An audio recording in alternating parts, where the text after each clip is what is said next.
Yes, please. And please state your name and your outlet name. Zach, Casey Johnson with NBC Sports Chicago. Hey, what was it like to, first of all, kind of just experience this environment, this atmosphere, this crowd, and then also experience a take care of business victory? You guys never trailed and just really kind of, played well from the start. I mean, being out here has been great, the whole experience. My family's been here. We've been doing things as a group. The culture, the fans, obviously, the environment, it was electric. And obviously capping off with a win was great. So, we played the right way. It was a little sluggish in the beginning, but it was good. Thank you. Staying in the front row. Zach, Joe Colley, the Chicago Sun-Times. Yeah. You guys have had a week. Your families have been together for some of the guys. Yeah. Team's been together. You guys did some team bonding stuff. At the same time, how do you know this is different, this little winning streak is different, and this could lead to something? Because we've seen little winning spurts and feel-good basketball a couple times this year, and then some down moments. Do you get the feeling this is different because of all the time together or just the way you guys are playing? I mean, do you have a sense of which direction this team's going as the trade deadline nears? Yeah, I mean, we've been putting it together, and obviously we've been trending in the right direction, even with some losses. But, it's getting toward the second half of the season. It's getting close to All-Star break. So, we need to start picking up and playing like the team we're supposed to. I think these last couple of wins, we've been showing the right way. We've been playing, been sharing the ball. Obviously, with DeMar coming back, it's been great. Now we're fully healthy again. So, keep it rolling, keep playing the right way, and just take each game as a challenge and try to win. Thank you, Zach. We have a question from our junior reporter in the second row. Je porte le numéro 8 quand je joue au basket avec mon club et parce que tu es mon idole et je voulais savoir pourquoi toi tu portes le numéro 8 et quel était ton idole quand tu avais mon âge. So I'm wearing number 8 when I play with my team, and why? Because you're my idol, and I'd like to know why you're number 8, and when you were young, who were you admiring? I appreciate it, first off, my man. Why I wore number 8 is because my idol was Kobe Bryant. So looking up to him, I wanted to do everything he did. Obviously loved the number. I wore 14 in high school because of my dad, and then got to the NBA and wanted to wear 8 because of Kobe. So I looked up to Kobe and Michael, as a lot of kids growing up in the 90s did, and always try to do everything he did, mindset-wise, hard work. So being in a position where, get somebody like you idolizing me, man, it's full circle, so I appreciate it. Thank you. Next question from the left. Sam Smith with Bulls.com. A little off the subject, Zach. I noticed if you were walking off the court, you cut off your shoes and gave it to a little girl sitting there.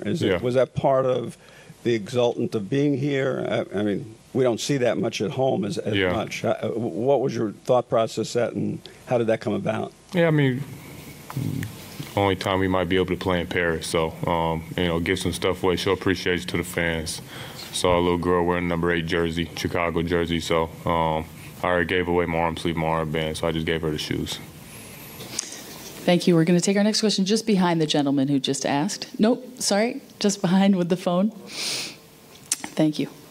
Brandon Scoopy Robinson, Bally Sports Network. Zach, you've often talked about idolizing Michael, and 25 years ago, obviously the Bulls played the Pistons. A lot of players in your genre watch YouTubes. Mm-hmm. Have you watched any particular player play overseas? Did that player happen to be Michael? And if not them, who else? Yeah, I mean, we had a long flight over here, so I looked up a little bit of Michael and them over here preseason, and our good old, AK was on the team. I saw AK foul Michael a couple times playing against him in '97. So, and obviously international basketball is huge. It's growing. Some of the best players, in the basketball world today in the NBA is international players. So, it's beautiful. Thank you. Back to this gentleman you were with before, left-hand side. Thank you. Hey, Zach, Christos Aldas in Greece. Hope you're doing well, first of all. Speaking about the trip, what was the most beneficial part, despite the win tonight, about the team, about the chemistry, for the second half of the season? During the game? About the trip overall. Oh, the whole trip. I mean, the trip was great for us, going forward. Obviously, going into the second half of the season, spending a lot of time together, as you say, bonding a little bit. Everybody seeing each other's family, who they brought with them and cared about as well. And it was a great experience overall. I don't think it would have been worth it if we came here and we didn't get the win coming home. So the whole thing was great. Now that we get to go home, keep up this same little bit of chemistry. Thank you. Next question, front row, right side. No problem. Hi, Zach. Tim Reynolds with the AP. Obviously it was a cool moment having the young man ask you about number 8 and you telling the story about seeing the number 8 jersey out on the court. At home, we talk all the time about how it's an international game, and you understand the business and you understand what the growth. But how neat was it to actually see it and experience it? And do you have more of an understanding that the whole world's watching you guys? It's not just North America. How did you come away with that sense at all? I mean, we've seen it. It's just, seeing it in first person is a lot better. And, obviously the atmosphere was great.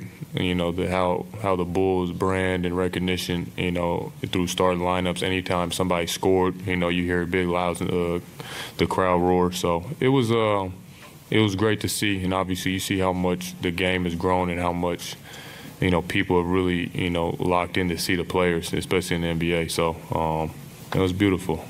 I'm definitely coming back to Paris again, maybe for a wine trip. We'll take our final question on the far right-hand side. Gentleman standing up. On your right, Zach. Hello, Xavier from Radio France. Yep. How does it feel to play in Paris when your name is LaVine? Yeah. And did you think about playing for France in the Olympics? Or? No, I'm American, but obviously LaVine is French. It was great. I think my great-grandfather was French, and being able to come over here, I guess I had a pretty good game, so I think it meant something, and maybe the air up here was good for me. Thank you so much, Zach. Thank you. That'll be it. Have a good evening.